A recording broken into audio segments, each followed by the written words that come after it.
Merci de votre fidélité à la chaîne panafricaine. Bienvenue dans ce nouveau numéro de décryptage. Il y a 13 ans, le mécanisme africain pour le financement des engrais a été mis en place par les leaders africains pour booster une révolution verte sur le continent en facilitant l'accès aux engrais aux paysans.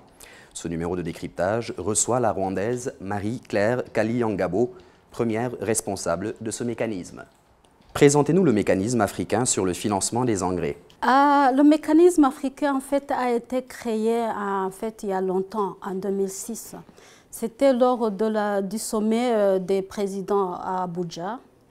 Il devait régler un problème qui parlait un peu de la crise économique et aussi crise agricole.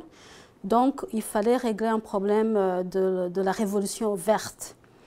Comme il y avait un problème justement de nourrir l'Afrique, ils ont décidé qu'il faut créer un mécanisme qui puisse faciliter la mise en place des décisions ou des résolutions qui étaient prises. Il y avait 12 résolutions. L'une d'elles, c'était la création justement de ce mécanisme MAFD pour faciliter ou être une voie de canalisation des fonds pour financer toutes les autres résolutions. Ce mécanisme a été créé en 2006, mais a été rendu opérationnel en 2017. Pourquoi a-t-il fallu 11 ans pour démarrer vos activités? Les États membres de l'Afrique, de l'Union africaine, devaient contribuer dans ce mécanisme. Et jusque-là, il y a très peu de pays qui ont contribué, ce qui a retardé en fait un peu le début ou le commencement effectif du mécanisme. Donc, ça a pris à peu près 10 ans pour que le mécanisme puisse avoir des ressources nécessaires pour démarrer. Donc, les ressources nécessaires étaient 10 millions de dollars américains. Donc, ce montant a été atteint en 2015. Concrètement, depuis 2017, quels sont les projets exécutés et les pays concernés par ces projets? On ne peut pas commencer dans tous les pays. Et donc, les pays pour commencer les activités qui étaient sélectionnés, c'est la Côte d'Ivoire, le Ghana, la Tanzanie, l'Éthiopie, le Nigeria, la Zambie, la Mozambique et au Kenya. Voilà, 9 pays en fait. 9 pays.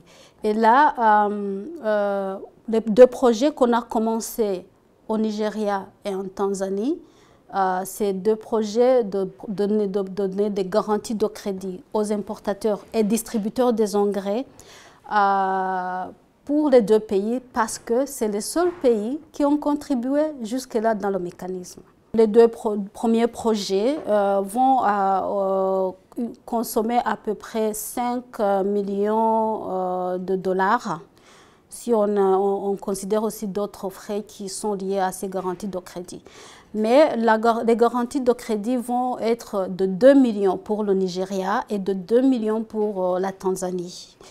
Voilà, et donc on a choisi aussi une organisation locale, non gouvernementale locale, qui est déjà sur terrain et qui comprend bien le domaine des engrais pour nous assister, nous, en tant que MAFD, pour faire les liens entre les importateurs, les distributeurs et aussi les fermiers. Comme ça, on peut justement pouvoir évaluer l'impact de nos interventions dans ces 2 pays. Comment se porte aujourd'hui la mobilisation des ressources, la production et la distribution des engrais aux fermiers du continent?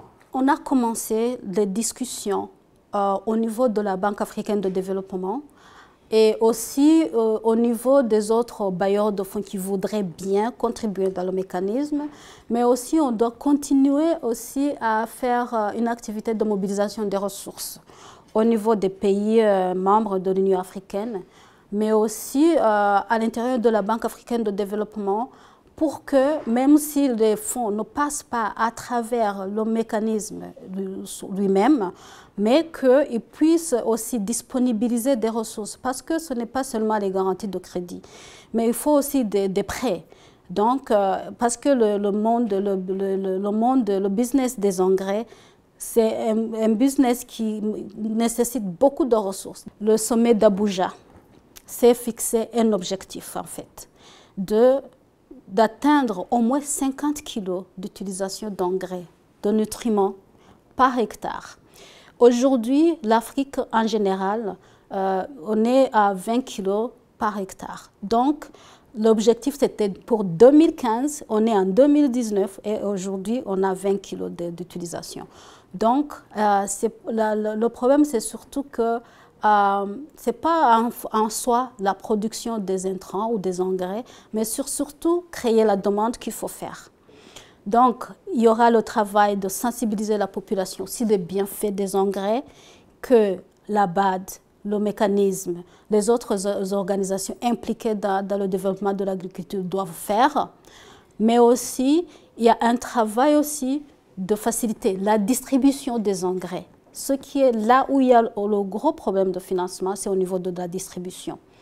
Maintenant, au niveau de la production des engrais, l'Afrique elle-même, elle peut s'autosuffire dans la production des engrais